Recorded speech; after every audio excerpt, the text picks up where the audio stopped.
جنہوں نے اس مجلس کا انعقاد کیا ہے ان کے لیے یہ تقریباً ایک ماہ بڑا دشوار گزار رہا ہے کہ تقریباً انہی ایام میں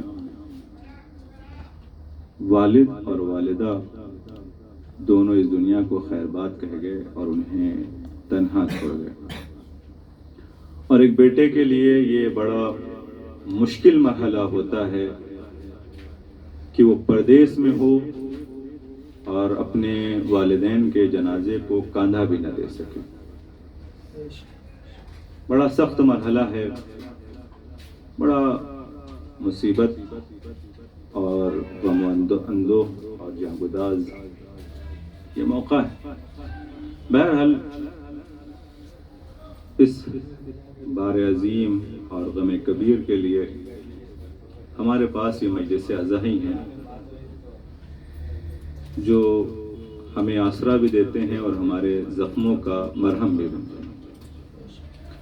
موت ایک ایسی حقیقت ہے کہ جس کا کوئی منکر نہیں، حتیٰ کہ وہ افراد کی جو خدا کے وجود کو تسلیم نہیں کرتے، جو خدا کی وحدانیت کے اقرار نہیں کرتے، وہ بھی یہ کہتے ہوئے نظر آتے ہیں کہ موت برحق ہے، ایک دن سب کو پیوند خاک ہو جانا ہے، فنا کے گھاٹ اتر جانا ہے۔ لیکن عزیزان گرامی، یہ فنا ہونے کا تصور،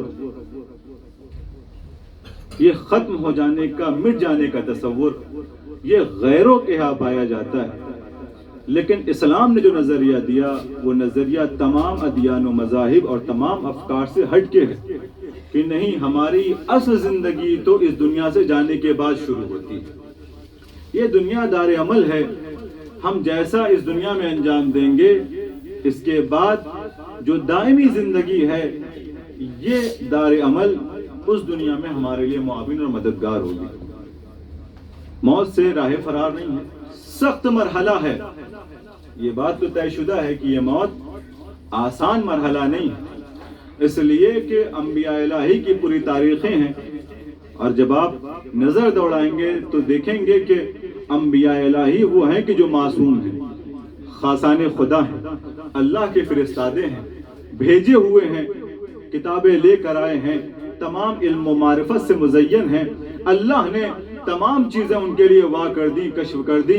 لیکن عزیزان گرامی، اس دنیا میں آنے کے بعد جب اس دنیا سے جانے کی بات آئی تو کہیں نہ کہیں کوئی ہچکچاہٹ باقی ہے۔ میں یہ نہیں کہہ رہا ہوں راہ فرار نہیں، ہچکچاہٹ تو ہے۔ اب تاریخ اٹھا کر دیکھیں، جناب نوح کی زندگی 950 سال صرف تبلیغ کی ہے جناب نوح نے، اور اس کے بعد تقریباً بعض نے 1400 سال، بعض نے 2000 2500 سال تک زندگی لکھی جناب نوح کی۔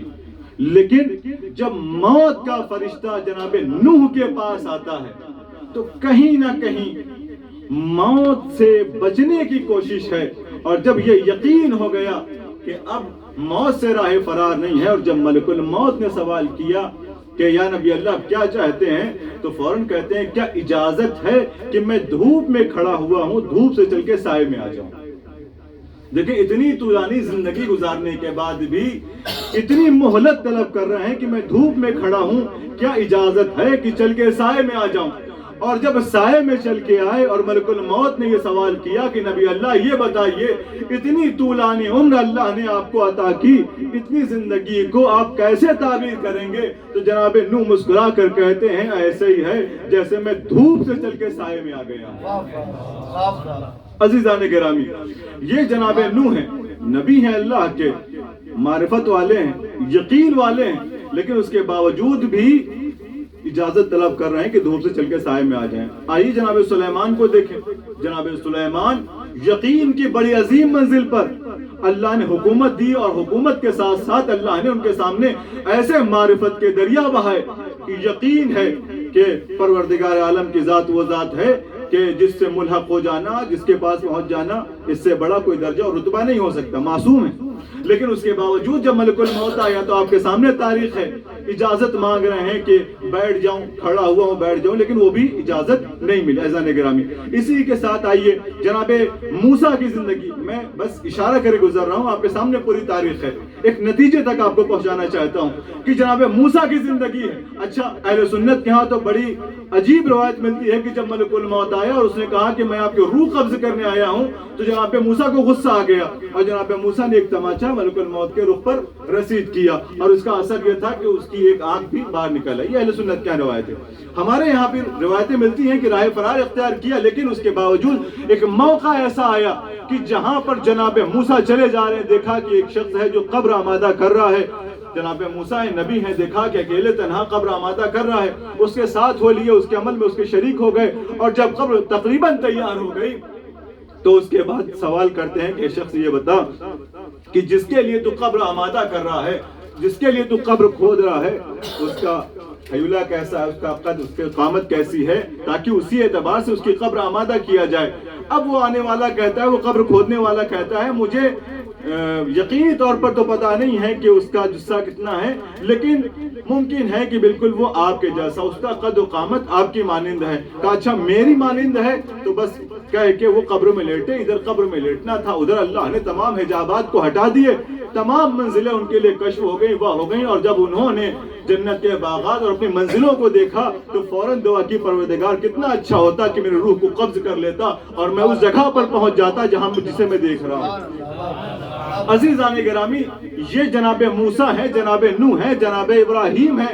عزیزان گرامی، جناب ابراہیم کے پاس بھی جب آیا ملک الموت تو جناب ابراہیم نے کیا کہا؟ کیا پروردگار کو یہ پسند ہے کہ اس کا خلیل جو ہے اس دنیا کو چھوڑ کے اس کی طرف چلا جائے؟ بہرحال جو جواب آیا اس جواب سے قانے ہوئے اور انہوں نے ملک الموت سے کہا کہ تم میری روح قبض کر لو۔ تو یہ انبیاء الہی کی فہرست ہے کہ جب موت کا فرشتہ آیا، توجہ میرے عزیزوں، یہ انبیاء الہی ہے کہ جب موت کا فرشتہ ان کے پاس آیا تو کہیں نہ کہیں بہانے تو ہیں کہ موت سے بچ جائیں، موت سے گزر جائیں، موت ہم پر آ کر نہ پڑے، لیکن عزیزان گرامی یہ انبیاء الہی وہ ہیں جن کے لیے معرفت کے دریا کھلے ہوئے ہیں، جن کے لیے معرفت کے دریا کھلے ہوئے ہیں، یہ وہ ہیں جو یقین کی منزل پر ہیں، اور ایسا یقین جس میں کوئی کمی نہیں ہے، لیکن عزیزان گرامی ان کے رتبے یہ بتا رہے ہیں کہ کہیں نہ کہیں یقین کی منزلیں ہیں، اور اس یقین کی اوپری والی منزل تک، یقین کی انتہا تک یہ نہیں پہنچے ہیں، اسی لیے تو موت سے فرار اختیار کرنا چاہتے ہیں۔ لیکن جہاں یقین کی منزل یہ ہو کہ اعلان کیا جا رہا ہو لو کشف الغطاء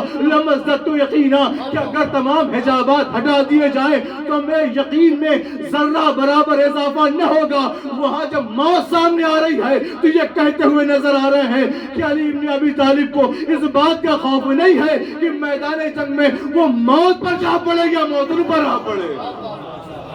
صلوات پر محمد و آل محمد۔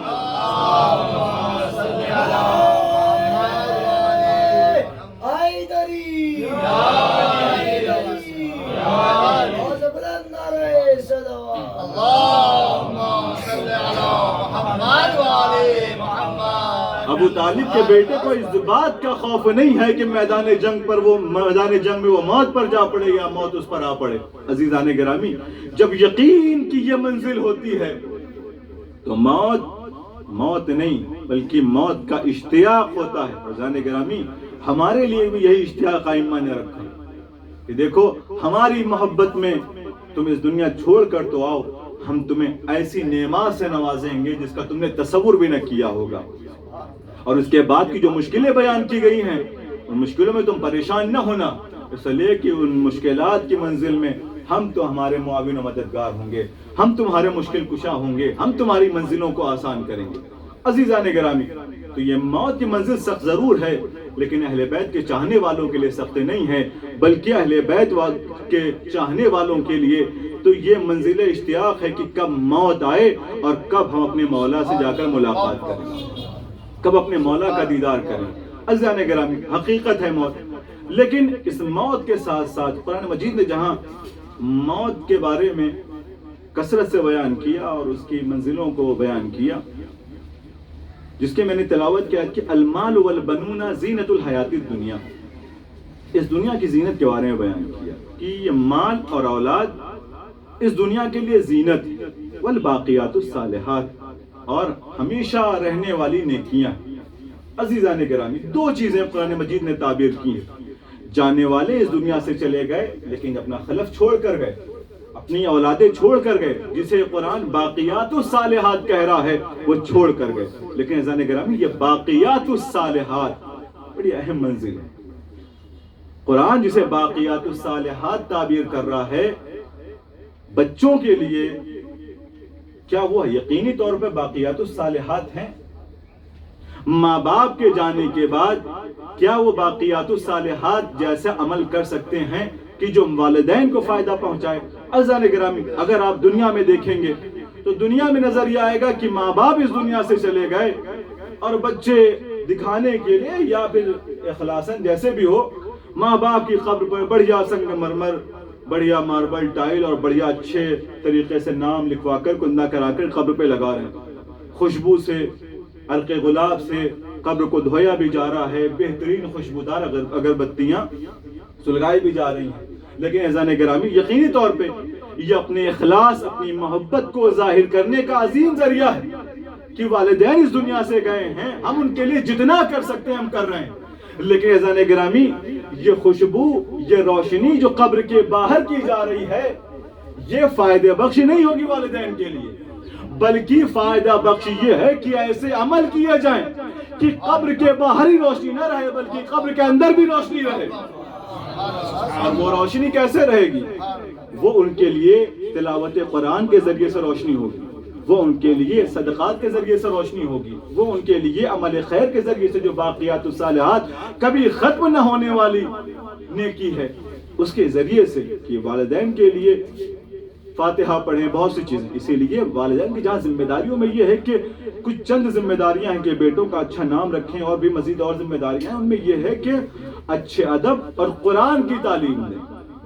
کیوں؟ اگر والدین قرآن کی تعلیم دیں گے تو اس کا اثر یہ ہوگا کہ ان کے جانے کے بعد جو باقیات الصالحات ہیں ان کے لیے قرآن کی تلاوت کریں گے، اور ان کی قبر میں اس قرآن کی تلاوت کے ذریعے سے روشنی ہوگی.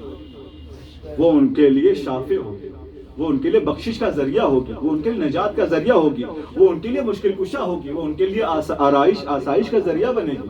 عزیزان گرامی، تو یہ مال، یہ اولاد جس کو قرآن کہہ رہا ہے کہ زینت الحیات الدنیا، کی یہ دنیا کی زندگی کے لیے زینت ہے. اب عزیزان گرامی، اچھا ان دو چیزوں کو قرآن مجید جہاں یہ کہہ رہا ہے کہ دنیا کی زندگی کے لیے زینت ہے، دوسرے مقام پر کہہ رہا ہے انما اموالکم واولادکم فتنہ، یہ تمہارے مال اور یہ اولاد فتنہ ہے. دیکھیں، ایک مقام پر دنیا کی زندگی کے لیے زینت قرار دیا جا رہا ہے، دوسرے مقام پر یہ کہا جا رہا ہے کہ یہ فتنہ ہے. اب فتنے سے مراد یہ نہیں ہے کہ جو ہم اردو میں تصور کرتے ہیں، بلکہ یہاں فتنے سے مراد یہ ہے کہ آزمائش ہے تمہارے لیے. یعنی اس مال کے ذریعے سے بھی تمہاری آزمائش ہوگی، ان اولاد کے ذریعے سے بھی تمہاری آزمائش ہوگی. اور عزیزان گرامی، والدین سے باقاعدہ باز پرس کیا جائے گا اولاد کی تربیت کے حوالے سے. یہ دو چیزیں باز پرس ہیں، مال. عزیزان گرامی، دنیا یہ تصور نہ کرے کہ اسلام مال کمانے کے خلاف ہے، نہیں. جبکہ یہ کہا جاتا ہے نا کہ عام طور پہ تصور یہی بنا دیا گیا ہے کہ نہیں، اللہ اللہ کرتے رہو، گوشہ نشینی کی زندگی اختیار کر لو، ایک کنار میں چلے جاؤ، اللہ اللہ کرو اور اس کی عبادت کرو اور اس کی حمد و تمجید جتنے بھی ہے اذکار وہ کرتے رہو. زیادہ دولت کماؤ گے تو ہو سکتا ہے فساد میں پڑ جاؤ گے. نہیں، اسلام نے ایسا نہیں کہا، بلکہ اسلام نے، اگر آپ قرآن اٹھا کر دیکھیں تو دوسرے ہی سورے میں، اور شاید اگر قرآن کی ترتیب دیکھا جائے تو دوسرے ہی صفحے پہ یہ ہے کہ وَمِمَّا رَزَقْنَاهُمْ يُنْفِقُونَ، کہ اللہ نے جو تمہیں رزق دیا ہے ان میں انفاق کرو. جب تمہارے پاس رزق ہوگا ہی نہیں تو انفاق کہاں سے ہوگا؟ بھئی اگر دولت نہ ہوگی تو غریب پروری کیسے ہوگی؟ اگر دولت نہ ہوگی تو دوسروں کی مدد کیسے ہوگی؟ اگر دولت نہ ہوگی تو صدقہ و خیرات کیسے ہوں گے؟ اگر دولت نہ ہوگی تو خمس و زکوٰۃ کہاں سے آئیں گے؟ عزیزان گرامی، اس کا مطلب یہ ہے کہ اسلام نے یہ نہیں کہا کہ دولت نہ کماؤ، بس اسلام یہ کہتا ہے کہ دولت کماؤ، لیکن دولت کمانے کا طریقہ صحیح ہونا چاہیے، اس کا راستہ صحیح ہونا چاہیے. خدا کی رضا کے ساتھ دولت کماؤ، اور اس دولت میں جو دوسروں کا حق رکھا گیا ہے اس کی تم پاسداری کرو. عزیزان گرامی، مفسرین قرآن نے وَمِمَّا رَزَقْنَاهُمْ يُنْفِقُونَ کے بارے میں جب بیان کیا تو کتنی لطیف اور خوبصورت بات لکھی کہ دیکھیں رزق کا معاملہ خیرات سے، انفاق سے. انفاق کیوں کہا جا رہا ہے؟ بالفرض ہم عراق میں رہتے ہیں، اس بات کو بہتر انداز سے سمجھ سکتے ہیں کہ دیکھیں تمام لوگ بیٹھے ہوئے ہیں اور میزبان گئے اور اس نے تشت میں انہوں نے چائے لی اور چائے لینے کے بعد تمام مہمانوں کے درمیان داخل ہوئے اور آنے کے بعد سب کے سامنے اس تشت کو آگے کر دیا. اب تشت آیا, ایک نے اٹھا کر اپنے پاس رکھ لیا, تو طریقہ کیا بنے گا کہ اس کو چھوڑ کے دوسرے کے پاس منتقل ہوا جائے, پھر جب دوسرے لے لیا تو دوسرے سے تیسری کی طرف منتقل ہو جایا جائے, یہی طریقہ ہے.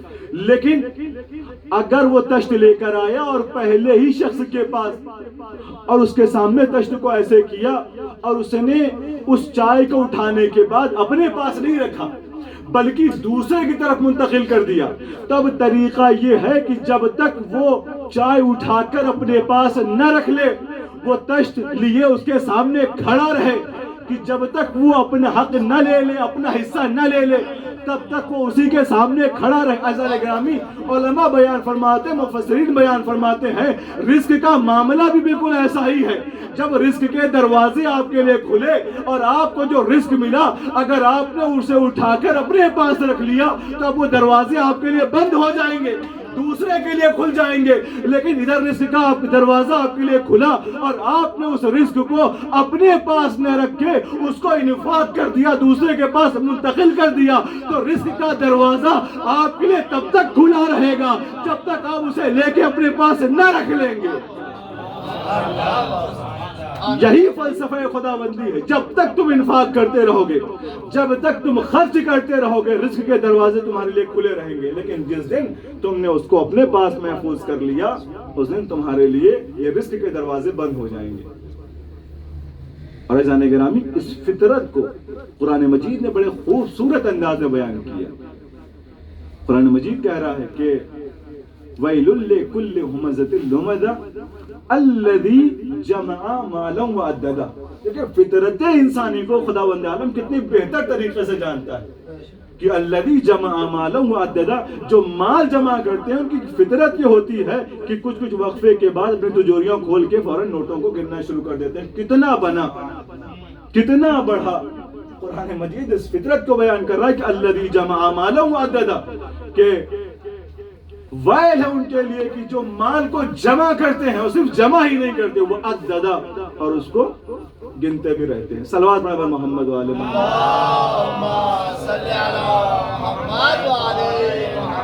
عزیزان گرامی, یہ مال اور اولاد آزمائش ہیں, فتنہ ہیں, اور دنیا کے لیے زینت بھی ہے. یہ مال وہ ہے کہ جس کے اسلام نے کمانے کے لیے منع نہیں کیا. رسول اسلام کا ایک صحابی ہے, رسول اسلام کے پاس آتا ہے اور بڑا عزیز رکھتے ہیں رسول اسلام اسے, اور اتنا عزیز رکھتے ہیں کہ رسول اسلام کے پاس اگر کوئی ہدیہ آتا ہے, کھانے پینے کی چیزیں آتی ہیں, تو رسول اسلام فرماتے ہیں کہ پہلے جاؤ ثعلبہ انصاری کو دے کر آؤ, جتنا اسے ضرورت ہوگی وہ لے کر رکھ لے گا, اس کے بعد مجھے لے کر آنا. اور اس کے بعد رسول اسلام جب مسجد کی طرف آتے ہیں, ثعلبہ انصاری دروازے پہ ملتا ہے, تو رسول اسلام سبقت کرتے ہیں سلام کرنے میں. اتنا عزیز رکھتے ہیں, اتنا دوست رکھتے ہیں ثعلبہ انصاری کو. ایک دن آ گیا ثعلبہ انصاری, یا رسول اللہ کب تک ایسے معاملہ چلے گا, کب تک مانگ کے ایسے کھاتے پیتے رہیں گے, کب تک آپ ہمیں دیتے رہیں گے اور ہم زندگی گزارتے رہیں گے. ایسا کرتے ہیں کہ آپ مجھے کچھ ادھار دے دیجئے, کچھ رقم دے دیجئے, تاکہ میں اپنے لیے تجارت اس سے کروں اور اس کا جو نفع ہے اس سے غریبوں کی بھی مدد کروں اور اپنا بھی خرچ چلاتے رہوں. کب تک یہ مانگ کے زندگی چلتی رہے گی؟ رسول اسلام نے فرمایا جیسے تمہاری زندگی کٹ رہی ہے, اچھی کٹ رہی ہے, تم یہ تجارت کا جو خیال لے کر آئے ہو, اس خیال کو چھوڑ دو. بس یہ دعا نہیں, یا رسول اللہ یہ زندگی اب مجھے اچھی نہیں لگتی, آپ مجھے قرضہ دیجئے, میں تجارت کروں گا. رسول اسلام نے چند درہم ثعلبہ انصاری کو دیا اور کہا کہ لو اور جاؤ کر تجارت کرو. اب رسول اسلام نے جو اسے درہم و دینار دیے, اس کے ذریعے سے اس نے کلہاڑی خریدی, اور کلہاڑی خریدنے کے بعد جنگل میں گیا, لکڑی کاٹا, اور لکڑی کاٹنے کے بعد بازار میں لائے, اسے فروخت کیا, اسے منافع ملا, اس منافع کو بچایا. اس کے بعد اس نے 2 کلہاڑی, اس کے بعد اسے نوکر رکھ لیے. اسی طریقے سے اس کا کاروبار, پھر اس نے ایک بکری خرید لی, بکری کے ذریعے سے اس نے دودھ نکالا, بازار میں فروخت کیا, اس کے پاس ریوڑ بڑھنے لگے, بکریاں بڑھنے لگے. المختصر یہ کہ وہ ثعلبہ انصاری, توجہ میرے عزیزوں, وہ ثعلبہ انصاری کی جسے رسول اتنا عزیز رکھتے تھے، اور ثعلبہ انصاری 5 وقتہ رسول کے پیچھے نمازی تھا، نماز جماعت میں شریک ہوتا تھا۔ جب اس کا کاروبار بڑھا، مدینے میں اس کو جگہ چھوٹی لگنے لگی، لہٰذا اس نے کہا کہ اب بزنس کو منتقل کرے، مدینے کے باہر بڑی جگہ میں لے کر چلے۔ اب وہ جو بڑی جگہ میں لے کر گیا تو جو 5 وقت نبی کے پیچھے نماز پڑھنے آتا تھا، اب کبھی آتا تھا اور کبھی نہیں آتا تھا، کسی وقت آیا کسی وقت نہیں آیا۔ بزنس میں، تجارت میں اتنا مہو ہو گیا کہ اب اسے ساری چیزیں چھوڑ کے بس پیسے کمانے میں وہ لگ گیا۔ تجارت اور بڑھی، غلام اور بڑھے، کاروبار اور بڑھا، یہاں تک کہ جو 5 وقتہ نمازی تھا اس نے تمام 5 وقتہ نمازوں کو رسول کے پیچھے چھوڑ دیا اور فقط جمعے کے روز آتا تھا نماز پڑھنے کے لیے۔ اور جب تجارت اور بڑھ گئی، المختصر یہ کہ وہ جمعے کی نماز بھی جو رسول کے پیچھے ہوتی تھی وہ بھی ختم ہو گئی۔ اب سارا ہم و غم کیا رہا؟ تجارت رہی۔ ادھر حکم آیا زکوٰۃ کا، رسول اسلام نے اپنے چند صحابہ کو بھیجا اور کہا جاؤ حکم زکوٰۃ آ گیا ہے، ثعلبہ انصاری پر زکوٰۃ واجب ہے، اور جا کر اسے زکوٰۃ لے کر آؤ۔ اب وہ تمام اصحاب چلے ثعلبہ انصاری کے پاس اور آ کر کہتے ہیں کہ وہ جو زکوٰۃ کا حکم نبی نے بیان فرمایا ہے تم پر زکوٰۃ واجب ہے، لہٰذا مجھے زکوٰۃ دو۔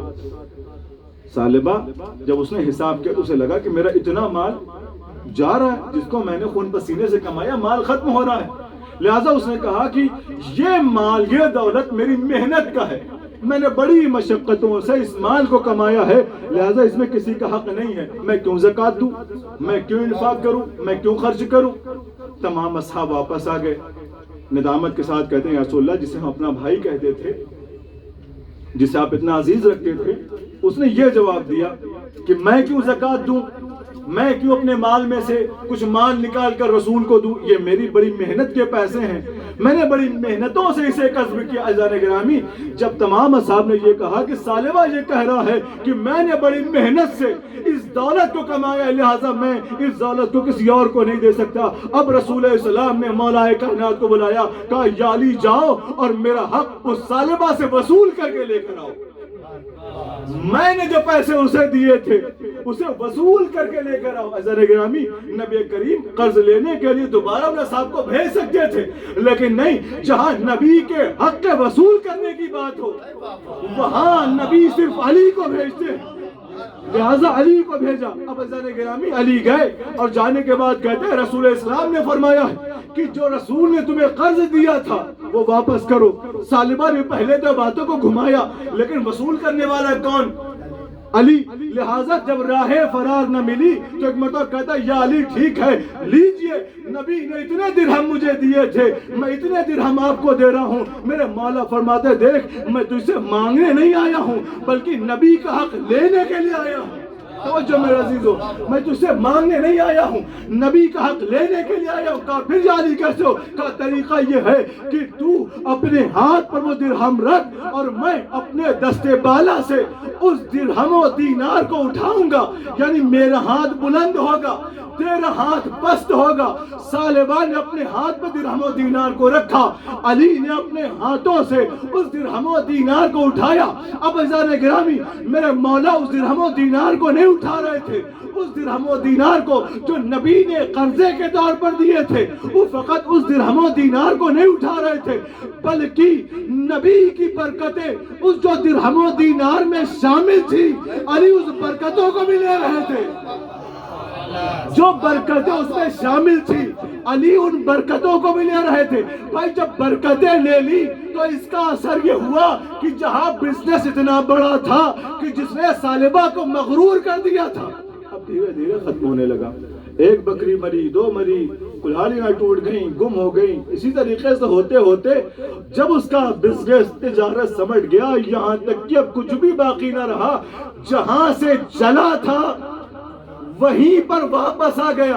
اب عزیزان گرامی جب وہ وہیں پر واپس آ گیا تو اب ایک روز اسی طریقے سے اسی انداز سے جیسے پہلے مسجد کے دروازے پر کھڑا ہوا کرتا تھا اور نبی آتے تو اسے سلام کرتے تھے، ویسے ہی وہ مسجد کے دروازے پر کھڑا ہوا ہے، دیکھا نبی سامنے سے چلے آ رہے ہیں، بڑی اشتیاق کے ساتھ اپنی نگاہیں نبی کے چہرے پر ٹکا دی، لیکن آج نبی اس کی طرف متوجہ نہیں ہو رہے ہیں، نبی اس کی طرف دیکھ نہیں رہے ہیں۔ ابھی تک طرز کیا تھا کہ نبی سلام کرتے تھے، آج نبی سلام کرنے کی بات تو بہت دور، اس کی طرف متوجہ بھی نہیں ہو رہے ہیں۔ نبی آئے اور آنے کے بعد دروازے سے داخل ہو گئے، ثعلبہ کی طرف متوجہ نہ ہوئے، ثعلبہ نماز میں آیا، نماز تمام ہوئی، نبی کے پیچھے آئے، یا نبی اللہ عجیب طرز ہے، اس کے پہلے جب آتے تھے آپ مجھے سلام کرتے تھے، آپ میرا اکرام کرتے تھے، آپ مجھے ہدیہ دیا کرتے تھے، آپ میری مزاج پرسی کیا کرتے تھے، آج کیا ماجرا ہے آپ مجھے سلام نہیں کر رہے ہیں؟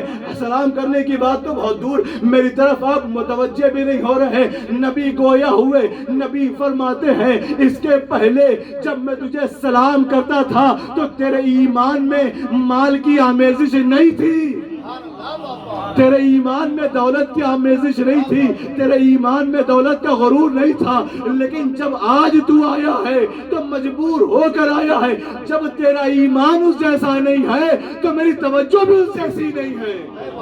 صلوات پر محمد و آل محمد۔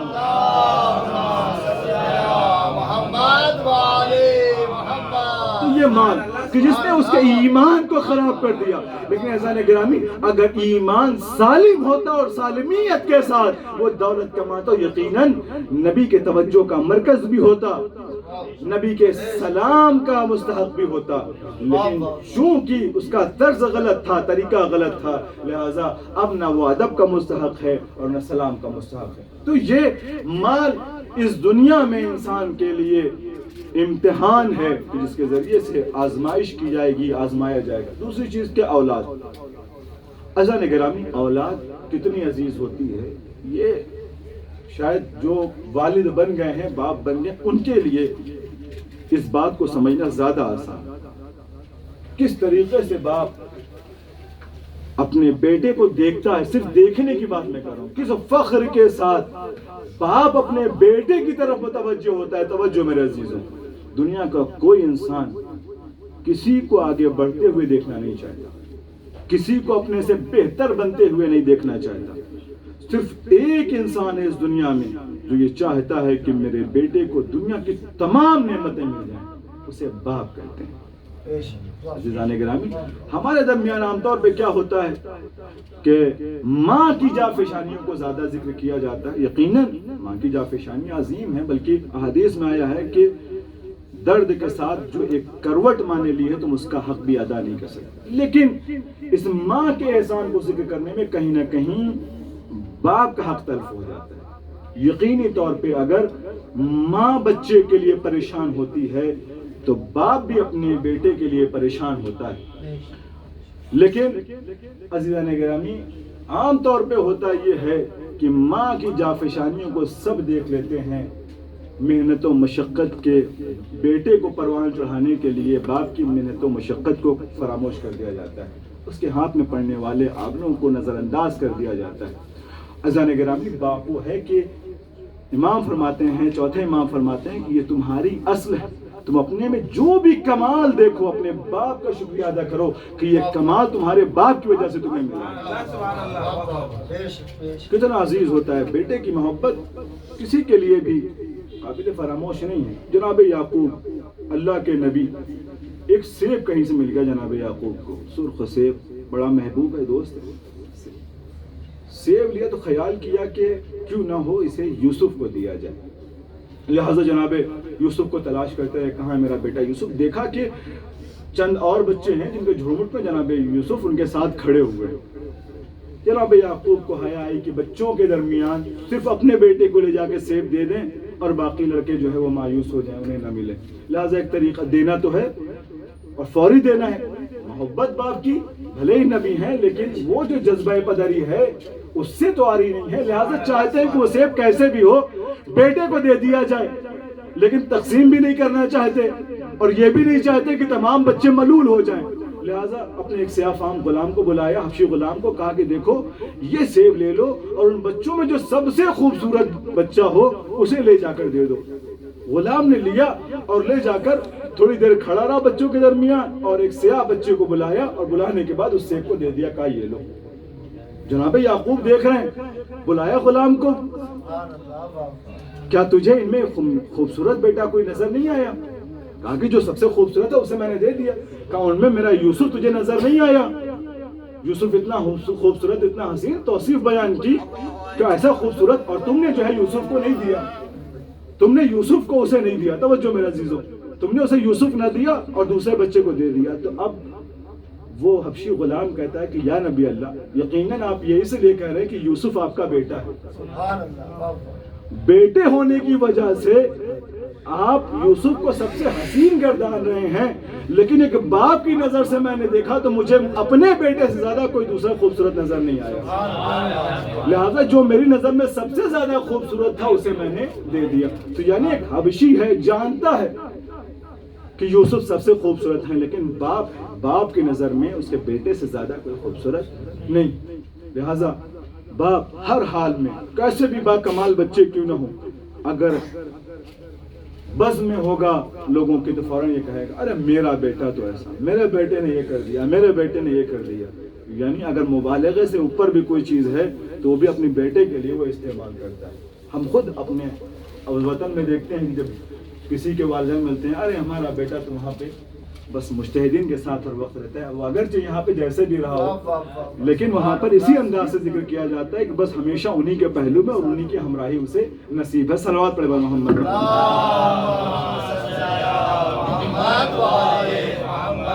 تو یہ دو چیزیں ہیں جن کے لیے آزمائش ہے، جن کے ذریعے سے آزمایا جائے گا، اور یہی باقیات الصالحات ہیں کہ جو انسان کی آخرت اور اس کی آگے کی منزلوں کو آسان کرنے والی ہیں۔ لہٰذا ہر فرد کے لیے، ہر اولاد کے لیے چاہیے کہ وہ جتنا بھی ممکن ہو اپنے والدین کے لیے نیکی کرے، ایسی چیز انجام دے کہ جس سے انہیں فائدہ پہنچے۔ اور زین گرامی بہت ساری روایتیں ہیں، وقت نہیں ہے، انہیں ایک دو روایتیں آپ کے سامنے ذکر کرتا ہے کہ والدین مرنے کے بعد بھی منتظر ہوتے ہیں کہ دیکھیں میرا بیٹا میرے لیے کیا کرتا ہے۔ اور بہت سی کتابیں اس بات کی طرف اشارہ کرتی ہیں کہ صرف بچے والدین کی زندگی میں ہی آنکھ نہیں ہو سکتے، بلکہ مرنے کے بعد بھی والدین انہیں آنکھ کر سکتے ہیں۔ یہ روایات اس بات کی طرف اشارہ کرتی ہیں۔ ہم یہ سوچتے کہ ماں باپ چلے گئے، ہمارا دامن بچ گیا، ہم اب آنکھ نہیں ہو سکتے، نہیں، مرنے کے بعد بھی والدین بچوں کو آنکھ کر سکتے ہیں۔ لہٰذا اطاعت والدین اور ان کے احسان کا عوض یہ ہے کہ ہم ان کے ساتھ جتنا بھی ہو سکے نیکی کریں۔ عزیزان گرامی، کتنا عزیز ہوتا ہے اولاد ایک باپ کے لیے، کوئی حسین سے پوچھے۔ موسم نہیں ہے، جب بھی اولاد اپنے والدین سے کوئی ڈیمانڈ کرتی ہیں، کچھ چیز طلب کرتی ہیں، تو بھلے ہی تنگ دست والد کیوں نہ ہو، لیکن اس کی کوشش یہ رہتی ہے کہ یہ چیز اپنے بیٹے کے لیے فراہم کر دے۔ کوئی والد ایسا نہیں چاہتا کہ اپنے بیٹے کو مفلوق الحال دیکھے، پریشان دیکھے۔ اس کے قدرت میں جتنی بھی ممکنات، جتنی بھی چیزیں ہیں، وہ اپنے بچے کے لیے حاضر کر دیتا ہے۔ جناب علی اکبر امام حسین علیہ السلام سے بے موسم انگور کا مطالبہ کر رہے ہیں، معصوم ہیں، موسم بھی نہیں ہے، لیکن مسجد کے ستون پر امام حسین نے ہاتھ مارا، اور اس کے بعد جب ہاتھ کھینچا تو آپ کے ہاتھ میں انگور تھا، جناب علی اکبر کے سامنے پیش کر دیا۔ اتنا عزیز ہے جناب علی اکبر، دعا مانگی ہے میرے نانا، آپ کی زیارت کا بڑا اشتیاق ہوتا ہے، اے نانا مجھے اپنے جیسا ایک بیٹا عطا کر دیجئے۔ اللہ اکبر، حسین کی دعاؤں کا ثمرہ ہے جناب علی اکبر، حسین نے دعاؤں میں مانگا ہے علی اکبر کو۔ اللہ اکبر، وہ علی اکبر کی جس کے لیے بے موسم امام نے انگور حاضر کر دیا۔ کیا مرحلہ رہا ہوگا کہ جب علی اکبر میدان کربلا میں باپ سے یہ کہہ رہے ہو، اے میرے بابا اگر تھوڑا سا پانی مل جائے تو اس جان میں جان آئے، ایسی جنگ کروں کہ تاریخ عرب اس کی شاہد رہے۔ حسین جو بے موسم اپنے بیٹے کو انگور لا کر دیتے ہیں، منزل امتحان میں کہتے ہیں اے میرے لال میرے پاس پانی کہاں جو میں تمہیں لا کر دوں، لاؤ میرے لال، تم نے مطالبہ کیا ہے نا۔ حسین انکار نہیں کر سکتا، لاؤ اپنی زبان کو میرے دہن میں دے دو، ہو سکتا ہے کہ میرے دہن کی نمی تمہاری زبان کو کچھ خنک کر دے۔ عزیزان گرامی، جیسے ہی جناب علی اکبر نے اپنی زبان حسین کے دہن میں دی اور یہ کہتے ہوئے کھینچ لی، اے بابا آپ کے دہن میں تو کانٹے پڑے ہوئے ہیں، لیجئے۔ علی اکبر کو رخصت کیا. ارے کیسے رخصت کیا یہ حسین کا دل جانے.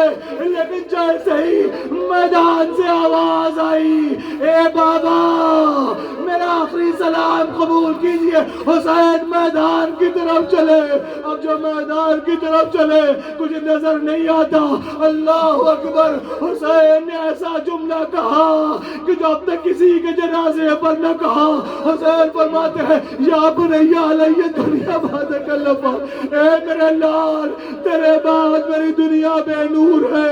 اے علی اکبر مجھے آواز دو. اللہ مدربندی کہتے ہیں کائنات کا واحد باپ ہے حسین جو اپنے بیٹے کے قاتلوں سے پوچھ رہا تھا میرے اکبر کا پتہ بتا دو, میرا اکبر کہاں ہے. اللہ اکبر. حسین اکبر کی لاش پر پہنچے. عزادارو آپ نے مشاہدہ کیا ہوگا جب کوئی کسی کا جنازے پر ہوتا ہے تو کم از کم 3 لوگوں کی ضرورت ہوتی ہے.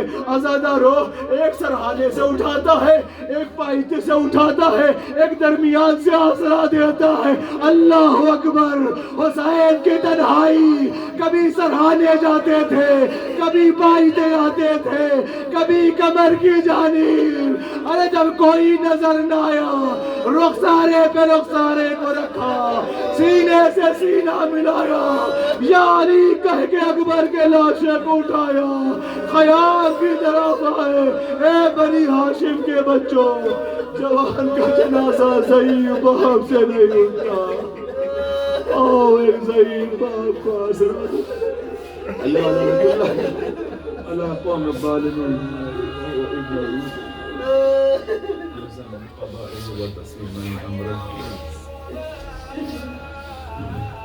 اور دیگر سے جو واسطہ ہے محمد اہل بیت محمد کا ہمارے اس مختصر سے عزا کو شرف قبولیت عنایت فرما. جن مرحومین کے لیے اس مجلس عزا کا انعقاد کیا گیا ان کی مغفرت فرما, ان کے درجات کو بلند فرما, انہیں آخرت کی تمام منزلیں آسان فرما, جوار معصوموں میں جگہ عنایت فرما. ہمارے تمام گناہ کبیر و صغیروں کو معاف فرما. جو صاحبان حاجات ان کے حاجت کو پورا فرما. پروردگار تمام دعاؤں میں سب سے عظیم دعا کہ ہمارے زمانے کے آخری حجت یگانہ امام زمانے کے سب میں تاجر عنایت فرما اور ہم کو ان کے اول انسان میں شمار فرما. ربنا تقبل منا انک انت السمیع العلیم. التماس ہے کہ مذکور حمد اور 3 بار سورہ اخلاص کی تلاوت فرما کر مرحوم سبتی حسن ابن محفوظ علی, مرحوم شمیم بانو بنت فیض الحسن کی روح کو